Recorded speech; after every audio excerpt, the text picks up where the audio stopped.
Hello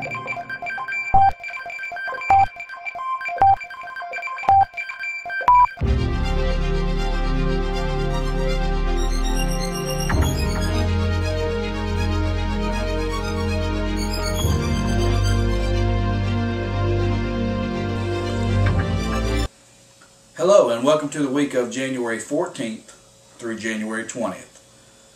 Let me go over the week. First I need to spend a little time on Monday, and then I'll kind of lump together Tuesday, Wednesday, and Thursday, and then finally talk about Friday in the end. First of all, on Monday, a couple things on Monday. We'll be finishing our Biology DA Progress Monitoring Assessment number 2. We're getting the makeup students taken care of, so we'll complete that on Monday. We also have the Million Minute Marathon on Monday. Now, we moved our Literacy Week activities actually to next week. However, this is an activity we cannot move. So we are leaving it in place. I realize you are working on preparing for your semester exams, and that needs to be your number one priority. But in the process of preparing for your semester exams, if part of your review is to have the students read for 20 minutes, please report that to Mandy. I'm perfectly prepared for us not to report as many minutes as we did last year, just because of the timing of the year that this marathon is occurring. So use that in your class as you can, but make sure your review is your number one priority, and I know you'll do that. Now, lumping our exam days together, of course, we'll give 2 exams each day. Students will get out at 12 o'clock, and then the rest of the day is for you to spend grading exams and catching up on your grades and whatnot as we get ready for the end of the 9 weeks. Couple of reminders on exams. This is a semester exam that should represent 20% of the student's grade. First 9 weeks is 40%, second 9 weeks 40%. This semester exam is 20%. That's right in line with the other schools that are on a traditional schedule, so we have the same plan they have. I'll also remind you that there should not be one freshman or sophomore on this entire campus that does not take a semester exam in every single one of their classes. Freshmen and sophomores are not exempt from exams. This is the exact same policy we had in place last year, and again, we're in line with the other schools with this policy.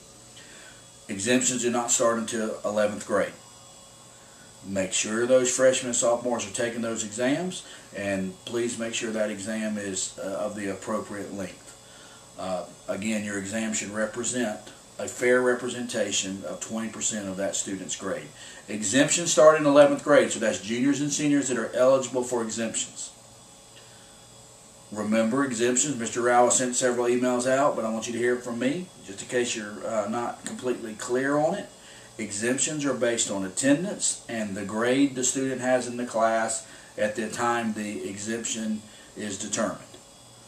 That policy is in our handbook. Mr. Rao again has sent that out several times. A student must meet the criteria for exemption in order to be exempt, and that's 11th and 12th graders only. So let's make sure we do that correctly. Let's move to Friday. Friday is teacher planning day.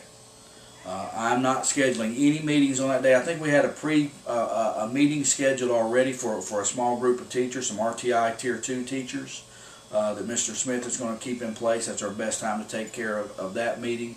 But other than that, I don't know of any meetings. I guess within your departments, if your department chair pulls a meeting together, that might happen. But as far as what my plans are for Friday, it is just to let you simply work on all the things that you need to work on, and I know there are a lot, as you try to wrap up this semester and get ready for the next semester.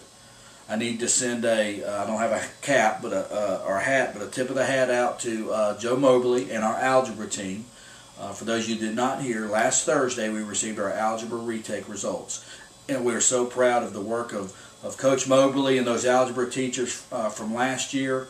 The kids that did not pass Algebra 1 EOC at the end of last year or didn't pass it over the summer, we had about 78 of those students that had to take a retake class the first part of this year, we worked with those classes. Coach Mobley brought in some supplemental materials, worked with Compass Learning together to deliver algebra instruction to those students for them to take a test in December. Now remember, they have no Algebra 1 credit until they pass that test.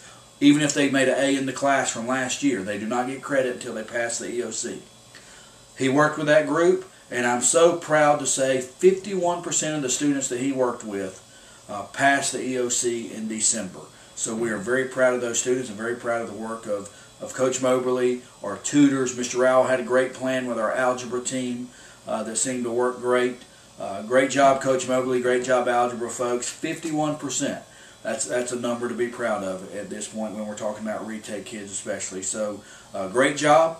Let's keep up the good work. We have some work to get through this week with exam days. We'll get those kids out of here at noon each day and then work on getting our tests graded and getting our grades wrapped up for the end of this semester. Have a great week.